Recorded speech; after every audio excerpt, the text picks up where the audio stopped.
Maharashtra TV news, आवाज सर्वसामान्यांचा। Breaking news. Shindkheda तालुक्यातील मालपूर येथे क्रांतीसूर्य महात्मा ज्योतिबा फुले यांची 199वी जयंती साजरी। मालपूर येथे महात्मा ज्योतिबा फुले चौकात सकाळी ठीक 8 वाजता अभिवादन सोहळा जिल्हा परिषद अध्यक्ष महावीरसिंह रावल यांच्या हस्ते श्रीफळ वाहून फुलहार अर्पण करण्यात आला।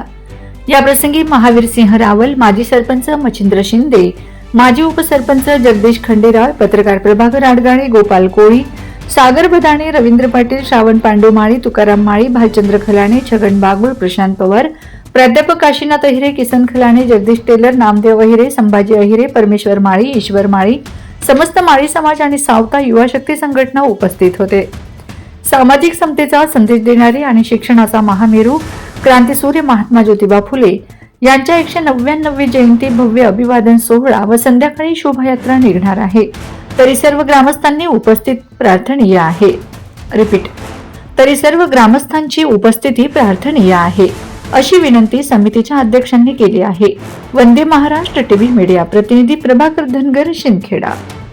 फुलेंच्या विचारांचा वसा वारसा आज आपण नेऊन ठेवतोय, परंतु त्याच पद्धतीनं महात्मा ज्योतिबा फुलेंच्या विचारांचा वसा वारसा हा डोक्यावर मिरवण्यासारखा नाही, तर तो डोक्यात घालून जगण्यासारखा आहे। आणि म्हणून माझे तमाम तरुण बांधवांना आणि तमाम माता भगिनींना श्री दास्यत्व मुक्त करणाऱ्या आणि त्याचप्रमाणे शोषित, पीडित, वंचित, दलितांना मुक्त करणाऱ्या तमाम तरुण बांधवांना माझं एक म्हणणं आहे की या अशा मुक्त करणाऱ्या मुक्तदात्यांचे विचार जयंतीच्या कालावधीमध्ये मिरवलेच पाहिजे, डोक्यावर नाचलेच पाहिजे। त्यांना 365 दिवस तुम्ही नाचले तरी देखील ते अपूर्ण आहे, परंतु माझ्या मते मी वैयक्तिक हे सांगू इच्छितो की जोपर्यंत ते विचार आपल्या रक्तात भिनत नाही, विचारात भिनत नाही, आपल्या डोक्यात भिनत नाही, तोपर्यंत खऱ्या अर्थानं समाज हा घडत नसतो। आणि विचारी समाज ज्यावेळेस घडतो त्यावेळेस आपल्याला कोणाचीही गरज भासत नाही। म्हणून आजच्या दिवशी फक्त महात्मा ज्योतिबा फुलेंना विनम्र अभिवादन करत असताना एवढंच सांगू इच्छितो की हजारो तुमचे धर्म आणि लाखो तुमच्या जाती, परंतु शेवटी जिच्या तुम्ही सडायचे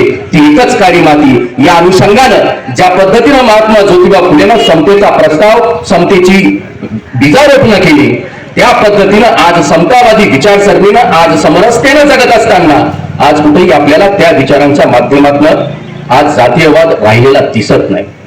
परंतु काही वेळेस बाकीच्या गोष्टी घडत असतात, त्या घडून असतात। आणि म्हणून येणाऱ्या कालावधीमध्ये 12 बलुतेदार आणि 18 पगड असणारं हे आपलं गाव कायमस्वरूपी प्रत्येक महापुरुषांच्या जयंतीत सामील होत राहावं आणि त्याच पद्धतीनं महापुरुषांच्या विचारांची प्रेरण करत राहावं, एवढीच मी त्यांना अभिवादन करतो। आणि माझे दोष शिक्षणाचं महत्व 200 वर्षापूर्वी महात्मा ज्योतिबा फुलेंनी आपल्याला पटवून दिलं।